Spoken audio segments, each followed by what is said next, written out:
miércoles y estos son los números del día. Este número realmente impactante no ocurrió en el desierto del Sahara, ocurrió en la capital del país más poblado del mundo. Hoy mismo, este mediodía, se registró un récord histórico de 52,3 grados Celsius en Nueva Delhi, la capital de la India. Sí, 52,3 grados, justo en un día en el que se está votando, porque esta semana concluye todo el ciclo electoral, el largo y gigantesco ciclo electoral de la India para elegir al próximo primer ministro. Esto termina el fin de semana y el martes conoceremos si efectivamente Narendra Modi es reelecto. Bueno, hay una ola de calor que no tiene antecedentes en el norte de la India. Esto está generando, por ejemplo, en la capital problemas de escasez de agua que está forzando esto al racionamiento por parte del gobierno. Hay muchísimas personas descompensadas con golpes de calor, con insolación y de hecho un poquitito más al norte, en Rajasthan, en un desierto muy cercano, se han registrado decenas de muertes por insolación, por golpes de calor, por deshidratación. Una situación muy grave que, como siempre, nos muestra el impacto del calentamiento global, del cambio climático en algunos países siempre más que otros. De la India, probablemente de los países más afectados del mundo, porque si no son las olas de calor, son los monzones, permanentemente el acecho de los fenómenos climáticos extremos sufridos por la India. En este caso, con este récord en Nueva Delhi, sí, esta mañana, para este mediodía, 52,3 grados centígrados. Segundo número del día, 4,9%. El dato de desempleo global según estima la OIT, la Organización Internacional del Trabajo, que marca un descenso respecto de el año pasado, donde se había ubicado en 5% la tasa de desempleo global. Importante, teniendo en cuenta que las proyecciones que hacía la OIT a finales de 2023 marcaban que el desempleo iba a crecer, que de 5 puntos iba a terminar subiendo a 5,2 puntos. Claro, parece que estuviéramos hablando de nimiedades, estamos hablando si 4,9, si 5,2, si 5,1, es más o menos lo mismo, podríamos pensar. Estamos hablando de tasas de empleo a nivel global. Cada décima son millones de personas. Estamos hablando de la tasa de empleo de todo el planeta. Entonces no es tan menor pensar si millones de personas pierden el trabajo o en cambio terminan pasando de ser desempleadas a tener un empleo estable. Lo cierto es que la proyección que hacía justamente la OIT en función de los problemas de recesión y desaceleración económica que enfrentaba buena parte del mundo, sobre todo a partir de las políticas que se tuvieron que aplicar para bajar la inflación que había crecido en todo el mundo, la suba de tasas de interés que aplicaron los principales bancos centrales. Eso genera una contracción de la actividad y por lo tanto una tendencia que suba el desempleo. Sin embargo, sobre todo por dos países muy importantes que tuvieron un rendimiento mejor al esperado, Estados Unidos, por un lado, que nunca llegó a tener recesión y que nunca llegó a tener un aumento del desempleo, sino todo lo contrario. Eso fue uno de los que explican justamente esto de que una estimación que estaba en 5,2% se terminaba reduciendo a una realidad de 4,9%. Y también la India, justo del país del que hablábamos recién, donde más allá de los desastres climáticos, hay una economía que está creciendo, que genera trabajo, que genera posibilidades de progreso, y eso está explicando a nivel local en la India, bueno, que probablemente Narendra Modi sea reelecto. Y a nivel global, este dato que, insisto, parece menor porque hablamos de décimas, pero estamos hablando de millones de personas que se creía que iban a perder el trabajo, pero no lo perdieron. De los números nos vamos a las caras del día. Y la primera es la de Dick Schoof, nuevo primer ministro de los Países Bajos. Bueno, tendrá que pasar por las formalidades del caso, que lo termine de votar el Parlamento y que jure ante el rey Guillermo, pero es un hecho, va a ser el nuevo primer ministro de los Países Bajos después de casi medio año de negociaciones. Recordemos aquí, noviembre de 2023, elecciones en los Países Bajos, por primera vez en la historia, gana la extrema derecha, gana el Partido de la Libertad de Geert Wilders, político del que hemos hablado aquí, característico por su melena rubia y por sus propuestas muy duras, sobre todo contra la inmigración ilegal, contra la difusión, lo que considera una islamización de parte de la sociedad neerlandesa atada a la inmigración, también muy dura respecto del delito.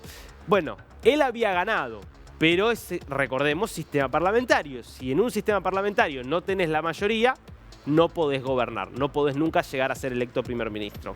¿Qué es lo que estuvo haciendo Wilders?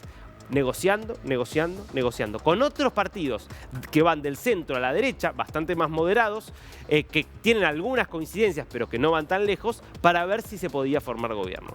Hace algunos meses lo que anunció Wilders como una forma de acercar posiciones, es decir, yo renuncio a la posibilidad de ser primer ministro.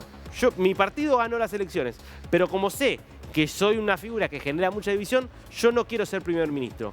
Quiero que busquemos un gobierno de unidad con algunas de las consignas que yo propongo. Bueno, este gobierno se terminó de pactar hace algunas semanas con 4 partidos que están incluidos. Es el partido de Wilders y otros 3 partidos de centro y moderados, de derecha y un poco más moderados, que ya habían decidido entonces un programa de gobierno. Faltaba un nombre, porque una de las características que tiene el parlamentarismo es que vos podés elegir en muchos países un nombre que no había sido candidato a nada, que no había estado en ninguna de las listas, pero que es elegido como candidato de consenso por el Parlamento. Y este hombre es quien ves atrás mío, Dick Schoof. ¿Quién es? Tiene 67 años, es un funcionario de perfil técnico, no ha participado activamente, por lo menos de la política partidaria, y escucha los antecedentes.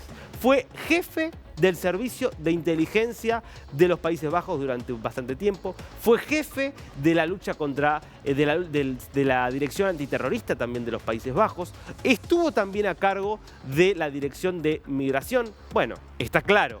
Estos son los ejes de campaña de Geert Wilders: endurecer la política migratoria, endurecer la política contra la delincuencia organizada, que está creciendo mucho en los Países Bajos, y mejorar en líneas generales el orden público en este país. Bueno, claramente por eso es el elegido, lo va a hacer desde un perfil mucho más técnico, no tan histriónico como el que tiene el propio Wilders, pero Países Bajos tiene su primer ministro, es este señor que está atrás mío.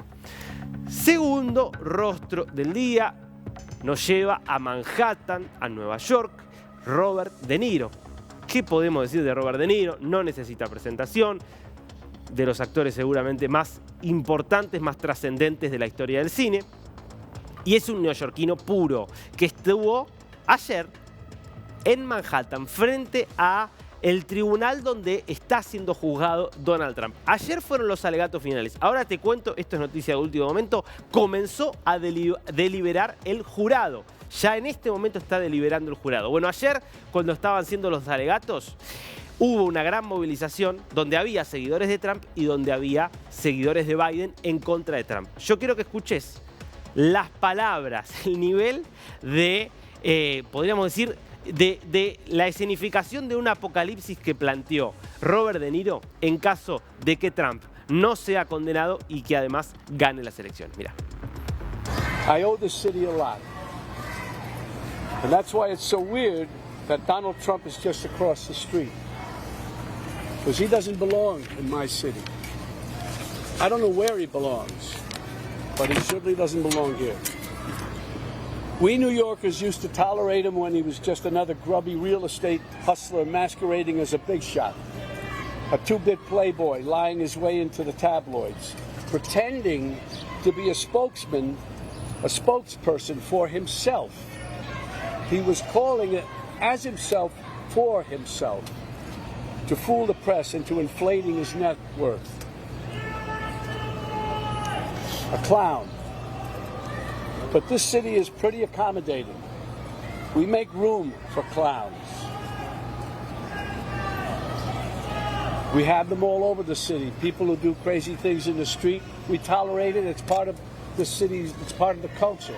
But not a person like Trump who will eventually run the country. That does not work, and we all know that. When Trump ran in 2016, it was like a joke. this buffoon running for president. No, never could happen. We'd forgotten the lessons of history that showed us other clowns who weren't taken seriously until they became vicious dictators. With Trump, we have a second chance, and no one is laughing now. This is the time to stop him by voting him out once and for all. We don't want to wake up after the election saying, what, again? My God, what the hell have we done? We can't have that happen again. Yesterday was Memorial Day.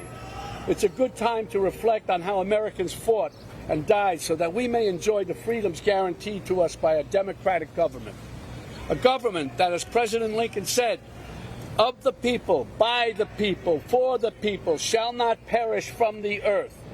Under Trump, this kind of government will perish from the earth. No lo quiere mucho, ¿no? A Donald Trump, me parece, De Niro. Bueno, a quien no quieren es al propio De Niro los seguidores de Donald Trump, que estaban ahí, al lado, al acecho, porque habían ido a apoyar a su líder.